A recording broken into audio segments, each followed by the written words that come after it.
So in your box comes your J-trims that you would do your base and you would do around the doors and windows. What's important when you're starting off, especially on this job when it's a large job, you want to really make sure you're very level. So here we have an example of our J-trim that's just going in on the base here. What we like to use is we use a laser. Let me just hit the lights here for a second.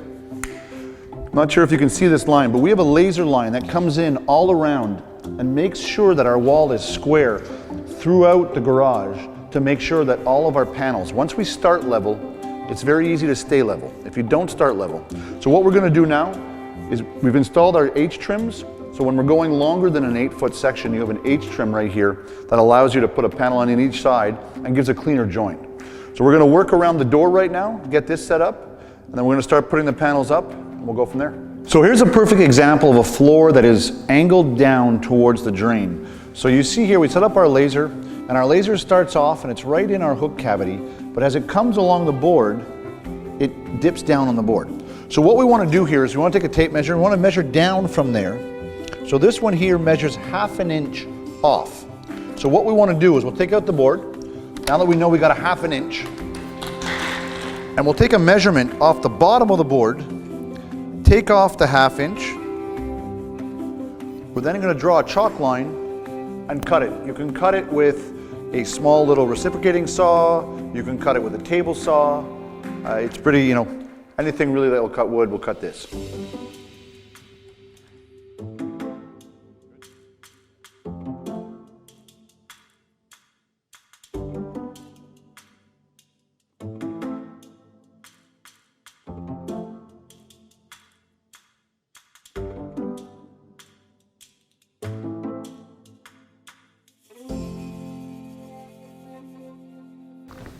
Once we've cut our board on angle, we can then come back and put it back into the moldings here.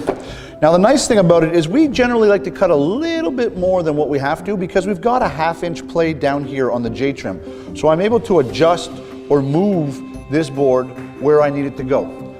So now we're all lined up and we're ready to screw it in. Another question we often get is how do we do outer corners, because we don't have an outer corner trim per se. Well, what our installers like to do is they'll install the first wall flush to this wall right here.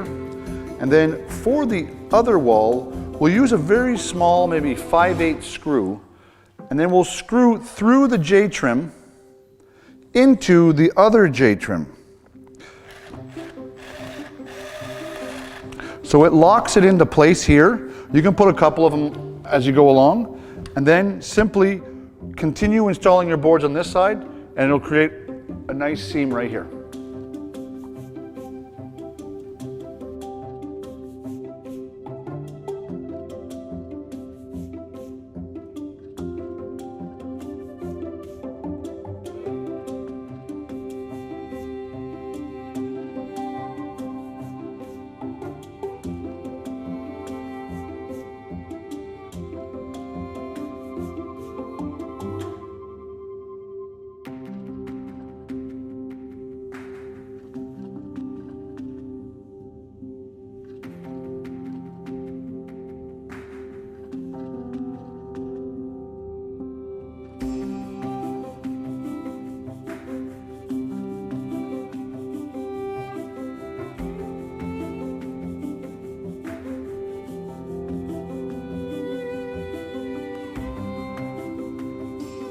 What's key on windows and doors is on these corners here, a lot of people try and cut them in 45 and it's really kind of tough. We use a pair of tin snips and we'll literally just bring the side molding up higher, and on the back piece here we'll cut it and fold it down. So the piece will come around and you won't notice it. It'll do just as clean of a joint as if you tried to do a 45. So once we hit a wall plug or a light switch, a lot of people ask us, how do you cut them out? So what you want to do is we like to do is we put our board into its cavity here, just because this is a situation where the plug is half on one board and half on the other.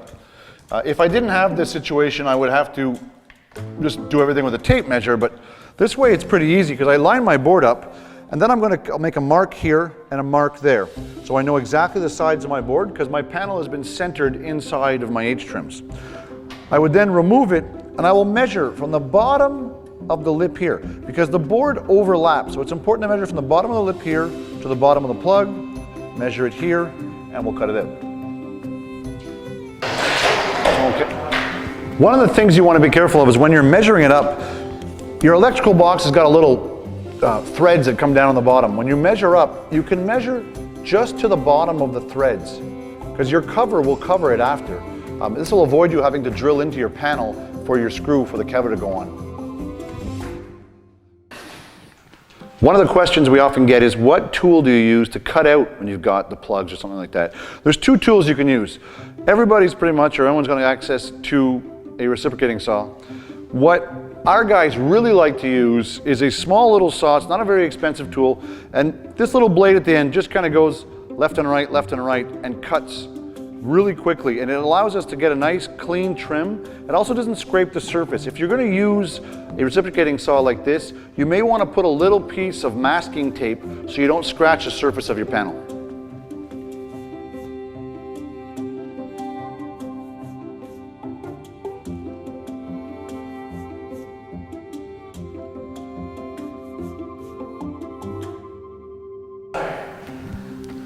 So once you've installed your bottom part of your plug, because this one, like we said, comes in halfway, we'll repeat with the second board, inserting it into our H-trim, making sure it's nice and centered.